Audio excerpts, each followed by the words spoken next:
Cette vidéo est sponsorisée par Léopold II de Belgique, l'homme qui a privatisé un pays entier et prouvé que le caoutchouc pouvait rapporter plus que le pétrole, surtout quand on ne prend pas la peine de compter les mains coupées. Il y a des maladies qui rongent le corps de l'intérieur, silencieuses, métastatiques, jusqu'à ce que les organes vitaux lâchent les uns après les autres. En géopolitique, le principe est le même. Et aujourd'hui, le patient est un continent entier, l'Afrique. Le pathogène, une monarchie baignant dans le pétrole et l'ennui, un syndicat du crime familial doté d'un budget de relations publiques cosmique, les Émirats arabes unis. Appelons cela ce que c'est, le cancer émirati. Une tumeur qui, depuis les sables dorés de Dubaï, étend ses métastases sur la corne de l'Afrique, s'infiltrant au nord, au centre, à l'ouest. Et le foyer infectieux le plus virulent, la nécrose la plus spectaculaire, se trouve au Soudan. Il y a 3 ans, la famille régnante d'Abu Dhabi, probablement entre 2 sessions de shopping de yacht Mont-Massif, a décidé de s'offrir un pays. Leur homme de paille, un certain Mohamed Hamdan Dagalo, surnommé Emepti. Un nom qui ne vous dit rien, mais qui résonne encore dans les cauchemars du Darfour. Emepti, c'est le chef des forces de soutien rapide, les FSR, une charmante reconversion professionnelle pour les milices Janjaweed, ces cavaliers de l'apocalypse qui ont semé la mort dans l'ouest du Soudan au début des années 2000. Des experts en nettoyage ethnique, promus entrepreneurs de guerre. Avec les poches pleines de dirhams et des cargaisons d'armes fraîches, Emepti lance son putsch. Au début, c'est une promenade de santé. L'armée soudanaise, dirigée par un carteron d'officiers corrompus et serviles, s'effondre comme un château de cartes. Khartoum tombe. Le président de facto, le général El Bourhan, est humilié, forcé de fuir sa capitale pour se réfugier à Port-Soudan, au bord de la mer Rouge, probablement pour contempler l'étendue de son incompétence. Alors qu'il regarde son armée se faire démembrer, El Bourhan, dos au mur, la moustache tremblante, se tourne vers son voisin du sud, l'Érythrée. Le voisin taiseux, austère, et dont l'armée est réputée pour être l'une des plus aguerries du continent, les Spartiates de la Corne de l'Afrique. Et là, le vent tourne. Avec l'aide logistique, la formation et même le commandement érythréen sur le terrain, l'armée soudanaise retrouve un semblant de colonne vertébrale et commence à repousser les mercenaires de l'Émirat. Panique à Dubaï, il faut doubler la mise.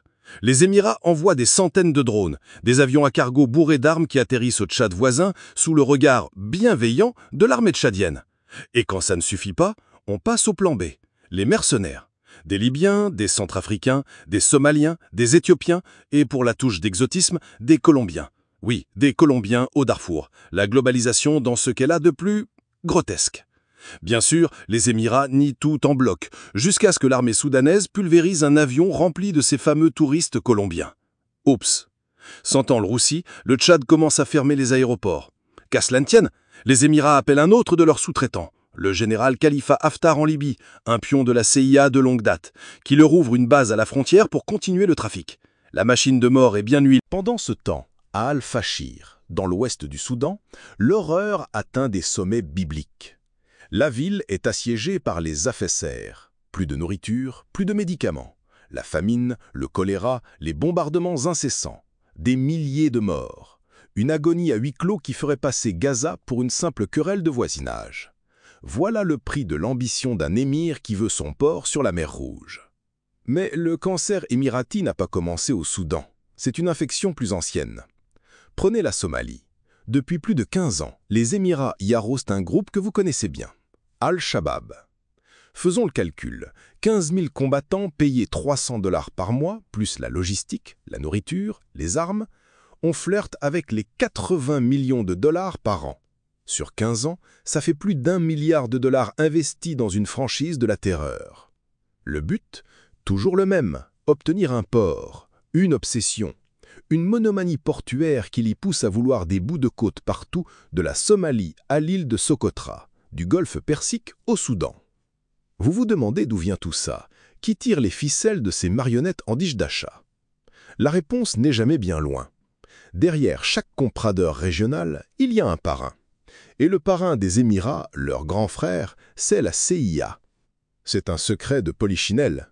L'Amérique adore sous-traiter ses basses besognes. Ça permet de garder les mains propres, de conserver cette fameuse déniabilité si chère à Washington. Les Émirats sont le parfait sous-traitant, riches, obéissants et sans aucun scrupule moral. Les États-Unis leur vendent pour des dizaines de milliards de dollars d'armements de pointe, Des F-35, des drones MQ-98, des missiles Hellfire.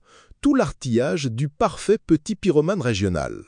En retour, les Émirats égorgent 3500 militaires américains sur la base d'Al-Dafra, et leurs ports sont le principal point d'appui de l'US Navy hors des États-Unis. C'est un échange de services. Vous nous laissez vos bases, et on ferme les yeux quand vous transformez le Soudan en abattoir. De temps en temps, un politicien à Washington comme ce Gregory Mix a un hoquet de conscience et essaye de bloquer une vente d'armes. C'est mignon. C'est aussitôt annulé par l'administration suivante, surtout quand le président en exercice, comme Trump, part à Abu Dhabi pour négocier des investissements de 1,4 milliard de dollars. À ce prix-là, on peut bien sacrifier quelques milliers d'Africains. Ce n'est que du business. Pourtant, malgré ce soutien sans faille, le cancer semble reculer. Au Soudan, en Éthiopie, la stratégie émirati est en échec. Et à chaque fois, on retrouve en coulisses le même chirurgien improbable, l'Érythrée et son président Isaïs Afwerki. Cet homme, que les médias occidentaux adorent dépeindre en dictateur sanguinaire, est peut-être le seul rempart efficace contre cette PUDER, cette pénétration unilatérale des États par l'usure et la richesse. Le pronostic reste réservé. La tumeur a été partiellement excisée dans certains pays, mais le pathogène est toujours là, puissant, riche et soutenu par le plus grand empire du monde. Un remède complet est-il possible ? Inch'Allah. Si cette dissection à vif des ambitions émiraties vous a plu et que vous avez l'estomac bien accroché, soutenez-nous sur Patreon. Vous y trouverez les notes d'autopsie, le script complet, les sources, et surtout vous pourrez voter pour les prochaines victimes à passer sur notre table d'analyse. Pour les discussions sans anesthésie et les diagnostics en temps réel, rejoignez notre canal Telegram. Et si le cœur vous en dit, laissez un pouce bleu. C'est comme signer un certificat de décès pour l'hypocrisie ambiante.